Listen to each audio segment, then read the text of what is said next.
एक बात की शर्त तो मैं आप सबसे लगा सकता हूं कि बचपन से लेके आज तक जब भी आप लोगों ने एयरप्लेन को हवा में उड़ते हुए देखा होगा तो इतना जरूर सोचा होगा, एटलीस्ट एक बार जरूर सोचा होगा कि आखिर ये उड़ता कैसे है। तो आपके इसी क्यूरियस सवाल का जवाब लेके मैं आ चुका हूं।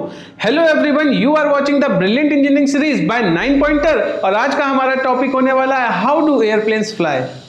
तो चलिए इसको समझने के लिए हम इसको ब्रेक डाउन करेंगे टू पार्ट्स में। पहला पार्ट है कंपोनेंट्स और पार्टीशन का एयरप्लेन्स में कौन कौन से यूज होते हैं, और दूसरा है वर्किंग। तो सबसे पहले बात करते हैं कंपोनेंट्स और पार्ट की। मेजरली आप इसको 4 पार्ट्स पे डिवाइड कर सकते हो। Number 1 body. बॉडी जो है एक शेल टाइप होती है और ये आपको इसके लिए मैं अलग वीडियो बनाऊंगा। अगर आप बोलोगे, कॉमेंट करोगे, अगर आपको जानना है मैं बिल्कुल बना दूंगा कि इसकी डिजाइनिंग किस तरह से होती है और किन किन चीजों को ध्यान में रखा जाता है। लेकिन अभी के लिए आप इतना समझ लो कि इसको सारे फोर्सेस जो ऊपर हवा में लगने वाले हैं, जो कि बहुत ज्यादा हाई एम्पलीट्यूड के होंगे, उनको विदस्टैंड करना होगा। सेकेंड पार्ट आ जाता है इंजन का, जो कि हमको एक फॉरवर्ड मोशन देता है। इसके लिए मैं ऑलरेडी वीडियो बना चुका हूं, ऊपर आई बटन पे लिंक आ रहा होगा, उस पर आप क्लिक करके डिटेल में समझ सकते हो how the engine of an airplane यानी कि जेट इंजन काम करता है। थर्ड पार्ट हमारा होने वाला है विंग्स, और विंग्स को हमें बहुत अच्छे से समझना पड़ेगा।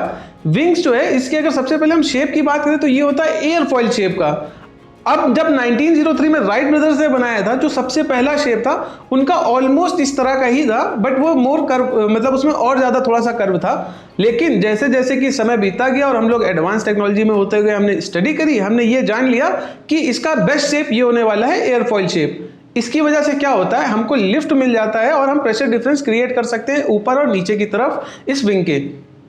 अभी आपको बताता हूं, इसके बाद इस विंग्स के साथ ये जो पूरा विंग्स आपका लगा है ना, ये कोई एक सॉलिड स्ट्रक्चर नहीं है कि एक स्ट्रक्चर में विंग बना दिया।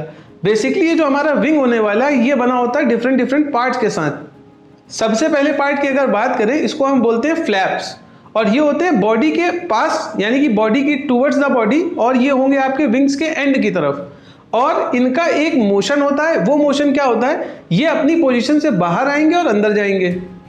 डिफरेंट डिफरेंट सिनेरियोज में हम इनका यूज करेंगे।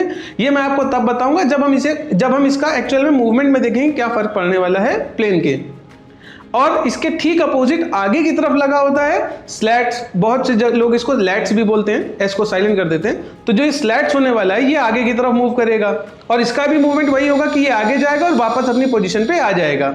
इसके अलावा जो बॉडी से दूर विंग्स का एंड है, वहां पे एक पोर्शन लगा होता है, इसको बोलते हैं एलेरॉन्स। ये जो एलेरॉन्स है ये बेसिकली विंग्स का वो पार्ट होता है जो जिसका मूवमेंट जो है ना वो विंग्स की जगह पे ही है, बस ये ऊपर और नीचे होगा। ऐसे नीचे आया और ऊपर हो गया, यानी कि जब वो ऊपर गया तो विंग्स का वो पोर्शन जो है वो खाली हो गया। समझ रहे हो, इस तरह से। और इसका काम क्या होता है, देखो जैसे ये ऊपर गया तो उसकी वजह से क्या होगा भाई, अब फोर्स सामने की तरफ लगेगा, पीछे की तरफ मूव करेगा। नीचे आया तो उसकी वजह से कुछ डिफरेंट चीजें होने वाली, वो हम आपको बताएंगे अभी, जब हम इसके लिए भी देखेंगे कि मूवमेंट में क्या फर्क पड़ता है। अब चौथे पार्ट की अगर बात करें तो ये होने वाला है स्पॉइलर, और ये जो हमारा एयरप्लेन होता है ना उसका विंग होगा, विंग के सेंटर पे कहीं प्लेस होता है। और इसका मूवमेंट मैं बता देता हूं, ये बेसिकली बस ऐसे करके ओपन होगा और उसके बाद क्लोज हो जाएगा, और वो एंड से ओपन होगा जो एंड आपका विंग का एंड है उस साइड से ओपन होगा, और जिधर से विंग की स्टार्टिंग है वहां पे ये क्लोज ही रहेगा। ठीक है, उसके अबाउट ये खुलेगा बंद होगा। ये हो गया आपके विंग्स में यूज होने वाले 4 मेजर पोर्शन। अभी ये जो मैंने आपको बताया था स्लैट्स और फ्लैप्स के बारे में, ये जो आपका स्लैट होने वाला है ना, ये जब आगे की तरफ मूव कर जाएगा और जो आपका फ्लैप्स है ये नीचे की तरफ मूव कर जाएगा। तो आप यहाँ पे देख पा रहे होगे कि एयर का जो फ्लो है अभी वो नीचे वाले पोर्शन में बहुत देर में टूटने वाला है, यानी कि अब बहुत देर तक कांटेक्ट में रहेगी एयर, जिसकी वजह से क्या होगा, आपका जो प्रेशर है यानी कि जो लिफ्ट है वो ज्यादा जनरेट होगी। अब ऐसा है कि यहाँ पे जो आपका ड्रैग है वो भी बढ़ेगा। क्यों? क्योंकि एयर ज्यादा देर तक कांटेक्ट में रहने वाली है सरफेस के साथ। तो हमें ये चीज समझनी पड़ेगी कि इसकी वजह से, इस अरेंजमेंट की वजह से लिफ्ट भी बढ़ेगा और साइमल्टेनियसली ड्रैग भी बढ़ेगा। तो चलिए अब बात कर लेते हैं फोर्थ पार्ट की, जो कि है टेल। और इसके कंपोनेंट्स को समझने के लिए सबसे पहले एक्सिस देख लेते हैं। अगर प्लेन आपका इस तरह से प्लेस है और आगे की तरफ हेड है, तो ये जो एक्सिस होने वाली है लेंथ के अलोंग, इसको हम बोलेंगे लॉन्गिट्यूडनल एक्सिस, और जो विंग्स हैं उसके पैरेलल जो एक्सिस है उसको बोलेंगे लेटरल एक्सिस, और वो एक्सिस जो इन दोनों एक्सिस के वर्टिकल होने वाली है या परपेंडिकुलर होने वाली है उसको बोलेंगे वर्टिकल एक्सिस। ठीक है, और अब टेल को अगर आप कायदे से ऑब्जर्व करो, अच्छे तरह से ऑब्जर्व करो, तो आप पाओगे कि यहाँ पे एक जो वर्टिकल रडर लगा हुआ है वो कुछ इस तरह से मूव करेगा, यानी वर्टिकल एक्सिस के अलोंग जो है वो लेफ्ट राइट मोशन देने वाला है। और ये डील करने वाला है हॉरिजॉन्टल फोर्सेस से, ठीक है। उसके अलावा आप देखोगे कि यहाँ पे एक इस तरह का पोर्शन लगा हुआ है और इस टेल के इस पोर्शन में भी आपको दिखेंगे दो पीसेस जो कि ऊपर नीचे हो सकते हैं, और ये किसके अलोंग मूव करेंगे, लेटरल एक्सिस के अलोंग मूव करेंगे, यानी लेटरल एक्सिस के अलोंग ऊपर नीचे हो सकते हैं, ठीक है। ये डील करने वाले हैं आपके वर्टिकल फोर्सेस से। अब ये सारी चीजें जो मैंने आपको बताई हैं, ये सारे पार्ट्स जो मैंने आपको बताए हैं, ये सारे पार्ट्स को हम ले चल के यूज करते हैं अपने प्लेन के जो भी डिफरेंट एक्शंस हम करने वाले हैं। तो अब बात करते हैं कि आखिर टेक ऑफ के टाइम पे ये किस तरह से काम कर रहे होंगे सारे कंपोनेंट्स। तो जो टेक ऑफ हो रहा है उसमें हमें क्या चाहिए, लिफ्ट फोर्स, कि हमारा प्लेन तुरंत लिफ्ट कर जाए। अब एक सर्टेन स्पीड के बाद रनवे पे अब जो हमारा पायलट होता है वो कुछ इस तरह से फ्लैप्स को मूव करता है कि जो हमारा फ्लैप्स है वो वापस बाहर की तरफ आ जाता है, बाहर की तरफ आएगा, और जो हमारा स्लैट्स है यानी कि लेट्स जो आगे की तरफ मूव कर जाएगा।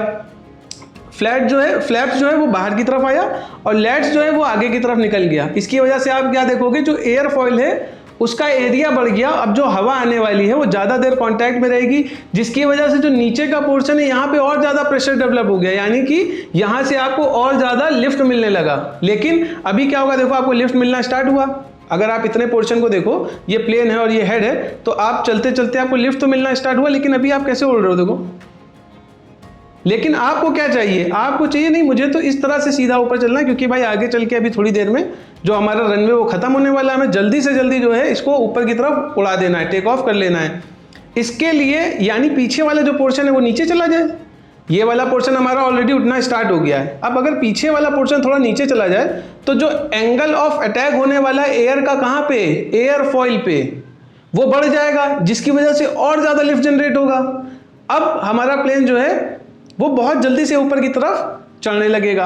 अभी एक चीज़ यहाँ पे ये समझो पीछे हो क्या रहा है। जो आपके पीछे की तरफ मैंने आपको दो पीसेस बताए थे उनको बोलते हैं एलिवेटर। और एलिवेटर उनको क्यों बोल रहे हैं, क्योंकि वो एलिवेशन यानी कि प्लेन को ऊपर चढ़ाने या नीचे उतारने में काम आने वाले, इसलिए उसका नाम हमने दिया है एलिवेटर। एलिवेटर जो है अभी के लिए वो ऊपर की तरफ मूव कर जाएंगे। अगर आप टेल एंड को देखोगे तो वो ऐसे ऊपर की तरफ मूव कर जाएंगे। इससे क्या होगा, जो बॉडी के पास से एयर आ रही है वो इससे टकराएगी, टकराने से क्या होगा, एक फोर्स लगाएगी इसके ऊपर और इसको ऐसे करके प्रेस करने की कोशिश करेगी। ये एक एंगल पे ऐसे करके एलिवेट हो जाते हैं। अभी क्या हुआ, जो आपका प्लेन है देखो लिफ्ट तो ज़्यादा मिल ही रही थी, अब यहाँ पे भी जो एयर है उसकी वजह से क्या हुआ, एलिवेट कर गया, और आपका प्लेन जो है इंजन की वजह से जो थ्रस्ट मिल रहा था उसकी वजह से ऊपर जाना स्टार्ट होगा आगे की तरफ, और आपका प्लेन जो है भाई साहब उड़ के चला गया है। अब दूसरी चीज़ समझो कि पायलट को वहाँ पे दूसरा काम क्या करना होता है।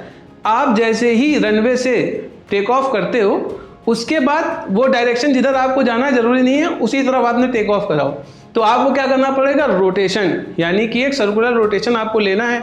और उसको लेने के लिए, कोई भी सर्कुलर मोशन करने के लिए सबसे ज़्यादा जरूरी क्या है, सेंट्रीफ्यूगल फोर्स। बिना उसके तो भाई साहब होने ही नहीं वाला कुछ। अब यहाँ पे आपका काम में आएगा क्या, एलेरॉन्स। अब आप इसको समझो एलेरॉन्स किस तरह से काम आएगा। हम मानते हैं कि हमें एक राइट की तरफ रोटेशन लेना है, यानी राइट की तरफ टर्न लेना है, तो जिस तरफ टर्न लेना है उस तरफ का एलेरॉन जो है वो ऊपर की तरफ जाएगा, उस विंग का एलेरॉन जो है वो ऊपर की तरफ ऐसे खुल जाएगा, और जो लेफ्ट साइड है जो दूसरा एंड है उसमें नीचे की तरफ हो जाएगा। समझे। अभी आप समझो यहाँ पे क्या हुआ, जैसे उधर वाला एंड जो है जिसमें नीचे की तरफ हुआ, अपोजिट एंड जिधर टर्न करना उसके अपोजिट के एंड पे जो एलेरॉन है वो नीचे हुआ। अभी वहां पे क्या होगा, ज्यादा देर तक क्या होगा, एयर कांटेक्ट में रहेगी, ज्यादा प्रेशर डिफरेंस बनाएगी, ज्यादा एंगल ऑफ कांटेक्ट हो जाएगा, उसकी वजह से क्या होगा, लिफ्ट फोर्स उधर की तरफ बढ़ जाएगा। अभी यहाँ क्या होने वाला है, दूसरा वाला एंड देखो, दूसरे वाले एंड में क्या, एलेरॉन्स जो है वो ऊपर की तरफ मूव किया, हवा आई इससे टकराई और इसमें फोर्स जो लगाया, अब प्रेशर ऊपर की तरफ ज्यादा डेवलप हो रहा है, तो यानी इधर की तरफ से क्या होगा, इधर की तरफ से नीचे लगेगा, यानी इधर की तरफ की जो लिफ्ट है वो कम हो गई और दूसरे साइड की जो लिफ्ट है अपोजिट साइड की वो हो गई ज्यादा। तो उसकी वजह से आपका प्लेन जो है अभी देखो कैसे मूव करेगा, ऐसे टिल्ट कर जाएगा, ऐसे करके टिल्ट कर गया। अब लेकिन एक चीज आप और ध्यान में रखना, यहाँ पे बहुत इंपॉर्टेंट कॉन्सेप्ट है, जैसे ही प्लेन टिल्ट तो हमने कर लिया एलेरॉन्स की मदद से, लेकिन जैसे एयर जो है वो जब ज्यादा देर तक कांटेक्ट में रहेगी उसकी वजह से ड्रैग भी तो ज्यादा बनेगा। अब उधर की तरफ ड्रैग ज्यादा बनेगा, इधर की तरफ ड्रैग भी कम बनने वाला है, तो क्या होगा, जो प्लेन है इसकी नोज जो है इसकी टेंडेंसी होगी कि वो उधर की तरफ मूव कर जाए, उस तरफ को, मतलब कि जो अपोजिट है, आपको रोटेशन लेना था राइट, और एक मोमेंट जनरेट होने लगेगा ड्रैग फोर्स की वजह से, जिसकी वजह से आप क्या होगा, लेफ्ट की तरफ ऐसे ऐसे करके, मतलब आप टिल्टेड भी हो और लेफ्ट की तरफ ऐसे ऐसे जा रहे हो। समझ पा रहे हो इस चीज को? इस चीज को आप इमेजिन करो। अब इस चीज को सॉल्व करने के लिए इसको बोलते हैं यॉक मोमेंट, और जब ये प्लेन पे लग रहा होता है इसको बोलते हैं adverse yaw, adverse yaw, YAW, ठीक है। अब इसके लिए हमने क्या किया, जो रडर लगा रखा है पीछे टेल एंड पे, उसका इस्तेमाल किया। जैसे ही रडर जो था जिस तरफ मूव कर रहे हैं हमेशा उस तरफ को ऐसे करके घूम जाएगा। अभी हम राइट टर्न ले रहे थे तो राइट टर्न ले रहे हैं तो राइट की तरफ ऐसे करके थोड़ा सा एंगल पे घूम गया वर्टिकल एक्सिस से। अब क्या हुआ, जो सामने से आ रही थी एयर वो इस पर टकराएगी, टकराने की वजह से क्या होगा, एक फोर्स लगाएगी और इस तरफ को, यानी कि अब जो आपका प्लेन है उसका टेल एंड जो है ये मोशन स्टार्ट हो गया। यानी एक आपका एंटी क्लॉकवाइज यानी कि यॉक जो है उसके अपोजिट डायरेक्शन में आपने एक मोमेंट जनरेट कर दिया, और इतना तेज कर दिया या इतने एम्पलीट्यूड से कर दिया कि उसको ओवरकम भी किया और टर्न करने में भी मदद कर दिया उसने। तो ये मोमेंट जो है सारा ये कंट्रोल हो रहा होता है कॉकपिट से, पायलट करता है। अब भाई उसको तो एक्सपीरियंस है हर चीज़ का कि हमें कितना करना है, उस चीज़ की वो ट्रेनिंग करता है कि इतने एंगल पे अगर हम टर्न कर रहे हैं तो हमारा रडर किस एंगल पे खुला होना चाहिए, कितना रडर खुला होना चाहिए, और हमारा कितना जो एलिरॉन्स है उसका क्या एंगल होना चाहिए। अगर थर्ड मोशन की बात करें तो अब वो जो प्लेन करने वाला है एक एलिवेशन लिया, एक सर्टेन हाइट उसने ले ली, यानी 15,000 फीट 35,000 फीट जैसे वो पहुंच गया, वहां पे क्या होने वाला है, अब उसको भाई किसी डेस्टिनेशन पे जाना है तो उसको एक सर्टेन हाइट अलॉट होती है कि आप इस हाइट पे उड़ सकते हो, आपका जो रास्ता है वो क्लियर है, आपका रूट क्लियर है। तो उसके लिए क्या करेगा भाई, उसको क्या करना है, लेवल फ्लाइट करना है, यानी कि एक जगह पे सीधा एक हाइट पे उड़ाना है, उसको बोलते हैं लेवल फ्लाइट। और उसके लिए आप सिर्फ इतना समझ लो कि इस पे फोर्सेस कौन कौन से एक्ट करने वाले हैं प्लेन पे। पहला फोर्स जो आगे से पीछे की तरफ यानी कि नोज से लगने वाला है पीछे की तरफ टेल की तरफ, वो होगा ड्रैग फोर्स, और टेल की तरफ से जो लगने वाला है वो लगेगा आगे की तरफ थ्रस्ट फोर्स जो कि इंजन से आ रहा है। उसके अलावा जो प्लेन का वेट है वो नीचे लगने वाला है, और हमारा जो लिफ्ट फोर्स है वो लगेगा अपवर्ड डायरेक्शन में। इन सारे फोर्सेस, ये जो चार फोर्सेस हैं वर्टिकल हॉरिजॉन्टल, इनको आप बैलेंस कर लो और हमारा जो लेवल फ्लाइट है वो सक्सेसफुली हम कर सकते हैं। अब आप पहुंच गए डेस्टिनेशन पे, ये हमारा चौथा पोर्शन यानी चौथा मूवमेंट जो हमें करना है वो क्या है, आप डेस्टिनेशन पे पहुंच गए। अब पायलट को क्या करना है भाई, प्लेन को लैंड कराना है। अब समझो लैंडिंग के लिए क्या करना है, हमें जो नोज है उसको हमें डिप करना है, जो नोज है उसको डिप करना है। तो नोज को डिप करने के लिए हमने क्या करा, जो हमारा एलिवेटर दिया हुआ है पीछे टेल एंड पे, उस एलिवेटर को हमने क्या करा, इस बार नीचे की तरफ कर दिया। यानी जैसे ही नीचे की तरफ हुआ, हवा ने प्रेशर जो है इस एंगल पे लगाया, आपका जो प्लेन है वो समझ रहे हो नीचे की तरफ डिप कर गया। अब ये डिप करके जब नीचे पहुंचता है और लैंड करने वाला होता है, जैसे बस आपके जो व्हील्स हैं वो ओपन होते हैं और जैसे ही कांटेक्ट में आते हैं, अभी आप वो जो हमने आपको शुरू में बताया था ना फ्लैप्स के बारे में, स्लैट्स के बारे में, यहाँ पे फ्लैप्स और स्लैट्स को फिर से ओपन कर दिया जाता है लैंड करते ही। अब आप सोचो क्यों कर दिया जाता है, मैंने आपको क्या बताया था कि इस पर ड्रैग भी बढ़ जाता है। अभी क्या इंजन की स्पीड कम कर दी है, जेट की स्पीड कम कर दी है, तो यानी जो आपको फोर्स मिलने वाला, मतलब जो आगे की तरफ थ्रस्ट मिलने वाला वो मिलने वाला है कम।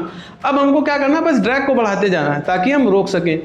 भाई इसकी वजह से ड्रैग बढ़ जाता है। दूसरी चीज और क्या करी जाती है, अभी मैंने आपको स्पॉइलर पे बताया था कि स्पॉइलर जो विंग होता है हमारा, विंग पे लगा होता है, स्पॉइलर के बारे में बात करी थी हमने, उस पे लगा होता है स्पॉइलर। स्पॉइलर का काम क्या है, फ्लो को स्पॉइल कर देना।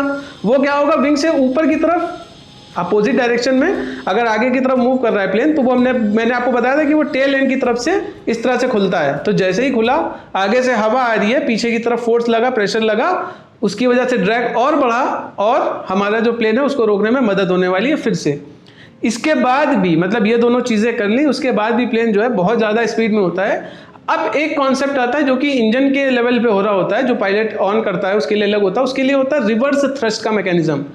अब क्या होता है, जो जेट इंजन होता है ना, वहां पे एक ओपनिंग्स दी हुई होती है, एक्स्ट्रा ओपनिंग, जो कि पायलट वहां से ऑन कर सकता है। तो जो आगे की तरफ से हवा आ रही जेट इंजन में, वो अब पीछे नोजल की तरफ नहीं जाएगी, वो बीच में ही आगे की तरफ को निकलने लगेगी। यानी वो जो हाई स्पीड हाई प्रेशर की आपकी जो भी एयर सामने से आ रही है, एंटर करती है जैसे ही फैन की तरफ से, अब वो पीछे की तरफ नहीं पहुंची, वो बीच से निकलने लगी ऐसे करके। तो क्या होगा, एक तरह से वो पीछे की तरफ धकेलने लगेगी प्लेन को। समझ रहे हो? यानी कि अभी मैं आपको फिर से समझाता हूँ, इस चीज़ को फिर से आप देखने की कोशिश करो। आपका जो आगे का साइड है, यानी कि जो फैन है, ठीक है, बड़े वाले फैन की तरफ से हवा आती है लेकिन वो नोजल तक नहीं पहुंच रही है। अभी बीच में ही उसको जो है डेविएट कर दिया उस एयर को हमने किसी तरह, मतलब हमने ओपनिंग्स दे दी और बीच में एक ऐसा रास्ते में फ्लो का एक एंगल दे दिया कि भाई ऐसा मैकेनिज्म बना दिया, हवा आके इस तरह से मूव कर गई। ये चारों तरफ सर्कुलेशन में दिया होता है, जेट के चारों तरफ दिया होता है, जो हमारा जिसको हम बोलते हैं डक्ट, ठीक है, उस डक्ट के चारों तरफ दिया होता है। अब इसकी वजह से क्या होगा, एक रिवर्स थ्रस्ट जनरेट हुआ और अब जो प्लेन है वो successfully with in a range कि भाई इतने मीटर बाद, इतने किलोमीटर बाद रुक ही जाना चाहिए, और यहाँ पे वो चीज़ अचीव कर ली जाती है। तो फाइनली आप अपनी डेस्टिनेशन पे पहुंच चुके हैं। और इसके साथ आपको एक एक्स्ट्रा पॉइंट देता हूँ, वो होता है सारी चीज़ें समझी। आपने ये पूछा कि फ्यूल टैंक कहाँ होगा, ये सोचा जरूर होगा कि यार फ्यूल टैंक कहाँ था। तो जो विंग्स हैं वही आपका कंटेन करने वाले हैं फ्यूल को। आई होप आपको ये वीडियो अच्छी लगी होगी। अगर अच्छी लगी हो तो भाई लाइक कर देना। उसके अलावा आपको क्या जानना है, नेक्स्ट टॉपिक क्या पढ़ना है, इसके बारे में कॉमेंट कर दो। और इस QR कोड जो आपके स्क्रीन पे आ रहा है इसको स्कैन करो, हमारे टेलीग्राम ग्रुप से आके जुड़ जाओ। बाकी मिलते हैं आपको नेक्स्ट वीडियो में। एडियोस।